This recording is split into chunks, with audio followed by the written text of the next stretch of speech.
వాక్యం చదవట్లేదు, వాక్యం చదవని గద్దించడం లేదా? నువ్వు ప్రార్థన చేయట్లేదు, ప్రార్థన చేయని గద్దించడం లేదా? నువ్వు ఉపవాసం ఉండట్లేదు, ఉపవాసం ఉందని నీతో మాట్లాడడం లేదా? ఇదిగో నువ్వు వెచ్చరవిడిగా నీ కనులతో చూడకూడనివి ఎన్నెన్నో నువ్వు చూస్తున్నావు. అది చూడటం నీకు శాపం, అది నీకు కీడని దేవుడు ఎన్నిసార్లు నీతో మాట్లాడలేదు. నువ్వు చేస్తూనే ఉన్నావు. చేస్తూ ఉన్నప్పుడు కూడా అయ్యా నేను చేసింది తప్పే అని నీకు ఆలోచన రావట్లేదా? కానీ పేతురు అంటున్నాడు, ఇదిగో చూడండి, ఏమని తెలుసా, నిన్ను ఎరగనని ముమ్మారు చెప్తావని నువ్వు చెప్పావయ్యా, ఖచ్చితంగా నేను అదే చెప్పాను అయ్యా అని. ఏం చేస్తే తెలుసా అండి, వెలుపలికి వెళ్ళిపోయి మోకరించి కన్నీరు పెట్టుకుని ఏం తెలుసా, సంతాపం పడుతున్నాడు లేదా పశ్చాత్తాపడుతున్నాడు. స్తోత్రం, హల్లెలూయా. పశ్చాత్తాపపడిన పేతురు గారు ఏం తెలుసుకున్నాడు తెలుసా? నీ మాటలు నీతి కలిగిన మాటలు, నాయనా నువ్వెవరో తెలుసా, సజీవుడైన వాడు అంటున్నాడు పేతురు. అమ్మా, ఈరోజు మనం దేవుని మందిరానికి వచ్చాం అయ్యా, దేవుని సన్నిధికి వచ్చాం. ఇదిగో ఇప్పుడు మనం మోకరించబోతున్నాం. అయ్యా నీ మాటలు నీతి కలిగిన మాటలు, నువ్వెవరో తెలుసా, సజీవుడవో అని మనం చెప్పగలగాలి. యేసయ్య అంటున్నాడు, ఏమో తెలుసా, పేతురు వారందరూ ఏమనుకుంటున్నారయ్యా అన్నాడు. వారందరూ ఒకరేమో ప్రవక్త అంటున్నారయ్యా, ఒకరేమో ఏలియా అంటున్నారయ్యా, మరొకరేమో ఎవరెవరు అంటున్నారయ్యా అంటుంటే యేసుక్రీస్తు అన్నారు, మరి నువ్వేమనుకున్నావయ్యా అని అడిగాడు. అప్పుడు పేతురు అన్నాడు, నీవు సజీవుడైన చెప్పాలి దేవుని దైవ కుమారుడు అంటున్నాడు. దేవుని స్తోత్రం కలిగి హల్లెలూయా. ఎవరిని పశ్చాత్తాపడిపోవడంలో గొప్పతనం లేదండి. ఏంటి పశ్చాత్తాపడిపోవడంలో గొప్పతనం లేదు. మనం అంగీకరించాలి, మనం ఆరాధిస్తున్న యేసయ్య సజీవుడు, మనము వింటున్న దేవుని వాక్యము నీతి కలిగిన వాక్యం అని మనం గ్రహించాలి. స్తోత్రం, హల్లెలూయా, హల్లెలూయా. పేతురేమో అలాగని వెలుపలికి వెళ్ళి నాయనా నేను చేసింది తప్పే అని ఏం చేస్తాను చెప్పండి, సంతాపపడుతున్నాడు, నీతి కలిగిన వాక్యమును అంగీకరిస్తున్నాడు, ఆయన సజీవుడని ఆయన వైపు చూస్తున్నాడు. స్తోత్రం, హల్లెలూయా. ఇస్కరియోతు యోధ కూడా చెప్పండి పశ్చాత్తాపడ్డాడు. చదువుతారా చెప్పండి, మత్తయి సువార్త 27వ అధ్యాయము 7వ వాక్యం నుంచి మనం చదువుతామండి. 7వ వాక్యమేనా కాదు, 3వ వాక్యం నుంచి మనం చదువు. అప్పుడు ఆయనను అప్పగించిన యోధ ఆయనకు శిక్ష విధింపబడగా చూచి పశ్చాత్తాపపడి ఆ 30 వెండి నాణెములకు ప్రధాన యాజకుల యొద్దకును పెద్దల యొద్దకును మరలా తెచ్చి నేను నిరపరాధి యొక్క రక్తమును అప్పగించి పాపము చేసి తినని చెప్పాను. వారు దానితో మాకేమి అని చూసారండి, దానితో మాకేం పని ఉందయ్యా, నువ్వు చూసుకో, నువ్వు అప్పగించేసావంటే ఇంకా సరిపోయింది. ఇంకా మాకు చంపడమే, యేసు ప్రభువుని చంపడమే మాకు ఆలస్యం. స్తోత్రం. ఏమని పశ్చాత్తాపడుతున్నాడు చెప్పండి, నేను నిరపరాధి యొక్క రక్తమును చెప్పాలి అప్పగించి పాపం చేశానంటున్నాడు. నిరపరాధి యొక్క రక్తమును అప్పగించి నేను పాపం చేశానంటున్నాడు. పశ్చాత్తాపడ్డాడు, కానీ ఏమైపోడు తెలుసా, ఊరి పెట్టుకుని చచ్చిపోయాడండి. ఏం పెట్టి చచ్చిపోయాడమ్మా చెప్పాలి, ఏం పెట్టి చచ్చిపోయాడు? మాట్లాడలేదు ఎవరో కూడా, ఊరి పెట్టుకుని చచ్చిపోయాడు ఇస్కరియోతు యోధ. పశ్చాత్తాపడ్డాడు. చాలా చాలా గొప్ప విషయం అది. తప్పు చేసిన వాడు పశ్చాత్తాపడ్డాడు అన్న విషయం చాలా గొప్ప విషయం. కానీ ఇస్కరియోతు యోధ చేసిన చాలా ఘోరమైన తప్పు ఏంటి తెలుసా చెప్పాలి, ఉరి పెట్టుకుని చచ్చిపోవడమే. ఈరోజు ఎంతమంది బలవంతమైన మరణాలు అప్పగించుకోవట్లేదు వారి ప్రాణాలని. అప్పులకు తాళలేక అవమానం కలిగిందని నిందపడ్డారని, అర్థమవుతుందా? ఎంతమంది ఊరు పెట్టుకుని చచ్చిపోవట్లేదు, ఎంతమంది చెప్పండి పురుగుల ముందు దాకా చచ్చిపోవట్లేదు. ఆ రైట్స్ ఎవరిచ్చారండి మనకి? మన ప్రాణాలని, దేవుడిచ్చిన ప్రాణాలని మన చేతులతో మనం చంపుకునే రైట్స్ ఎవరిచ్చారు మనకి? ఎవరిచ్చారండి? ఎవరు ఇవ్వలేదు. యెహోవా ఇచ్చాడు, యెహోవాయే తీసుకోవాలి. మన చేతులతో మన ప్రాణమును మనం తీసుకుంటున్నామనంటే స్తోత్రం. నీ జననమును గురించి కూడా నీకు తెలిసి ఉండాలి, నీ పుట్టుకుని గురించి కూడా తెలిసి ఉండాలి. మన చేతులతో మనం పుట్టేశామా? మన ఆలోచనతో మనం పుట్టేశామా? దేవుని ఆలోచనతో మనం పుట్టామా? దేవుని ఆలోచనతో మనం పుట్టాం. దీని స్తోత్రం కలిగిన దేవుని యొక్క ఉద్దేశపూర్వకముగా తల్లి గర్భంలో రూపింపబడ్డాం మనము. ఆమేన్. క్షేమముగా ఈ భూమి మీదకి మనం పంపబడ్డాము. దేవుని నామ మహిమార్థమే మనం బ్రతకాలి తప్ప దేవుణ్ణి అప్పగించుతూ, దేవుని గాయాలు రేపుతూ, మాటి మాటికి యేసయ్యను సిలువేస్తూ ఉంటే మనం ఏమాత్రము కూడా ధన్యులము కాదని దేవుని వాక్యం చదివిస్తా ఉంది. Praise the Lord. హల్లెలూయా. ఇస్కరియోతు యూద పశ్చాత్తాపడ్డాడు, మంచిదే. కానీ చేసింది తప్పు అంటే తెలుసా? తన చేతులతో తన ప్రాణమును తీసుకున్నాడు. చూసారా? అదే చేసిన తప్పు. అతని మరణం మత్తయ్య గారు అలాగైతే అలా చెప్పారు, కానీ మత్తయ్య గారు అలా చెప్పారు, కానీ లూకా గారు ఎలా చెప్పారు చూడండి ఒకసారి. లూకా గారు అపోస్తుల కార్యాలు 1వ అధ్యాయం 18వ మాట చదవండి.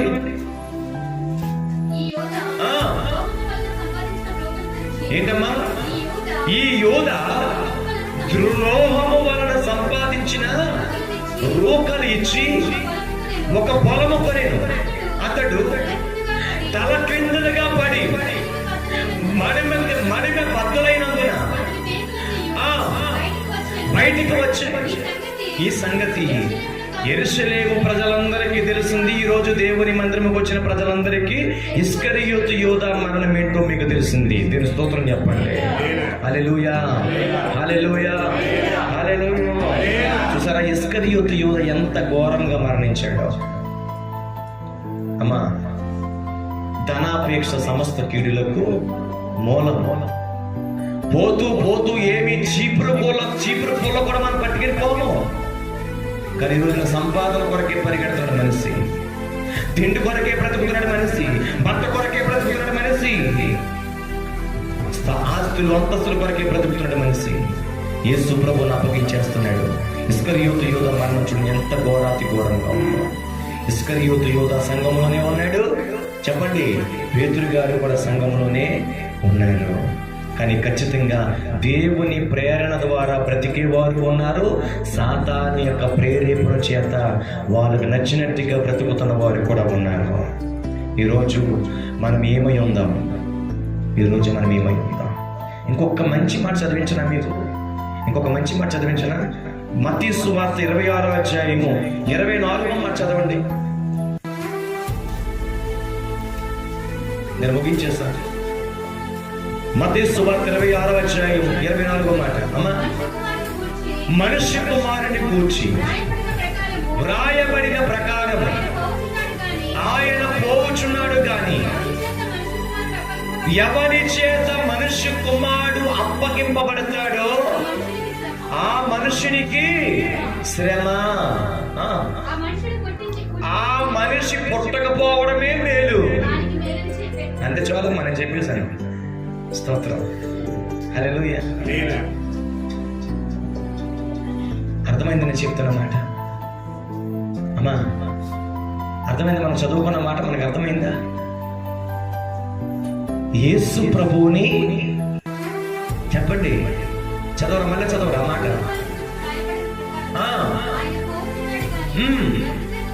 అదిగో చూసారా, ఎవరి చేతైతే యేసు ప్రభు అప్పగించబడుతున్నాడో ఆ మనిషికి ఖచ్చితంగా శ్రమలే కలుగుతాయి అని దేవుని వాక్యం చదివిస్తుంది. పాస్టర్ సిహెచ్ ప్రసాద్ గారిగా చెప్తుంటా. మరి నువ్వు ఏ విషయానికి యేసు ప్రభువు నమ్మేస్తున్నావో చూసుకో. ఏ విషయాన్ని బట్టి నువ్వు బలహీనపడిపోతున్నావో చూసుకో. నువ్వు ఏ విషయాన్ని బట్టి యేసు ప్రభువుని నమ్మేస్తున్నావో చూసుకో. నీ కుటుంబంలో లేనిపోని దరిద్రం ఎందుకు తెచ్చిపెట్టుకున్నావో ఒకసారి ఆలోచన చేసుకో. మనిషి కుమారుని అప్పగించు వాడికి చెప్పండి శ్రమ అని ఉంది అక్కడ. చెప్పండి, శ్రమే కాదు, చాలా ఘోరాతి ఘోరమైన మరణము కూడా, నిత్య నరకాగ్ని కూడా. అసలు అలాంటి వాడు పుట్టకపోవడమే మీరంటుంది దేవుని వాక్యం. హల్లెలూయా. హల్లెలూయా. ఇప్పుడు నువ్వు ఏ గుంపులో ఉన్నావు ఆలోచన చేసుకో. నువ్వు ఏ గుంపులో ఉన్నావు? నిజమే, సాతాను చేత ప్రేరేపించబడ్డావు.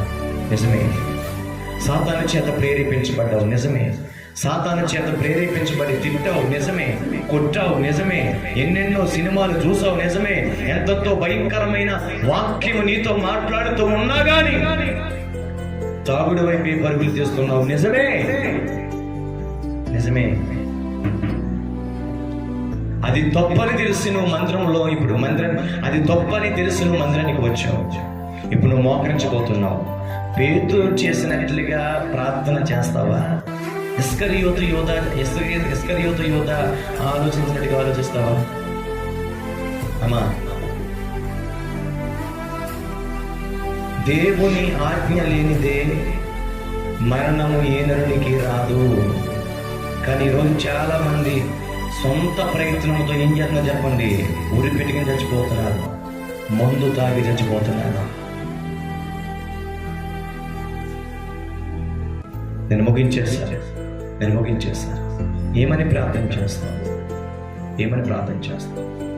ఇస్కరియోతు యోధ పశ్చాత్తాపడ్డాడు. నిజమే, కానీ తన సొంత ఆలోచనతో బ్రతుకుతున్నాడు కాబట్టి చాలా భయంకరమైన మరణం.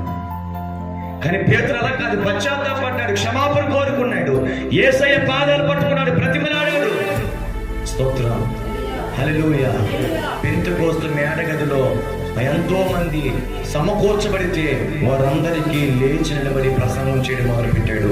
ఆ ఒక్క ప్రసంగానికి 3,000 మంది బాప్తిస్మం పొందారు. ఇప్పుడు ఎవరికి ఎలాంటి ధన్యత కావాలి నీకు? పేతురుకి కలిగిన ధన్యత కావాలా? ఇస్కరియోతు యోధాకి కలిగిన గతి నీకు కావాలా? ఒకసారి ఆలోచన చేసుకో. నేను ప్రారంభంలో చెప్పాను, దేవుని మందిరమునకు వస్తున్న వారిని కూడా సాతాను కోరుకుంటాడు, సాతాను ప్రేరేపిస్తాడు. ఎన్నో సూచనలు నీకు చెప్పాలి. ఎంత వాక్యం విన్న తర్వాత కూడా టీవీ దగ్గరికి వెళ్ళాలన్న ఆలోచన నీకు పుడుతుంది. సెల్ ఫోన్లో జబర్దస్తులు చూడాలని, టీ షోలు చూడాలని, సీరియల్ చూడాలన్న ఆలోచన నీకు కలగజేస్తాడు. ఫలానా వారిని తిట్టమని ప్రేరేపిస్తాడు, ఫలానా వారిని కొట్టమని ప్రేరేపిస్తాడు, సేవకుడి మీద సొనుక్కో అని ప్రేరేపిస్తాడు, సంఘంలో ఉన్న వారి మీద సొనుక్కో అని కూడా ప్రేరేపిస్తాడు. స్తోత్రం, హల్లెలూయా. ఈ సూచనలు ఇంత వాక్యం విన్న తర్వాత కూడా నీ జీవితంలో జరుగుతున్నాయంటే నువ్వు పేతురువు కాదు, ఇస్కరియోతు యోధావే. స్తోత్రం. ఎవరివి? పేతురువు కాదు, ఇస్కరియోతు యోధావే. ఎంత వాక్యం విన్నా కానీ నీ జలసాల కొరకు, నీ సంతోషం కొరకు, నీ ఆనందం కొరకు, నీ సంతోషం కొరకు ఎంతగానో నువ్వు ఎంజాయ్ చేయాలని సాక్షాత్తు వాక్యమై ఉన్న యేసయ్యనే అమ్మేస్తే తర్వాత నీ పరిస్థితి ఎంత ఘోరంగా ఉంటుందో ఆలోచన చేసుకో. దేవుని స్తోత్రం కలిగిన కనుక ఇద్దరు వ్యక్తుల్ని ముందు పెట్టాడు. ఒకరు ఇస్కరియోతు యోధ, మరొకరు పేతురు తప్పు చేశాడు, ఇస్కరియోతు యోధ తప్పు చేశాడు. ఆ తప్పుకు తగిన పశ్చాత్తాపం ఇద్దరికి కలిగింది.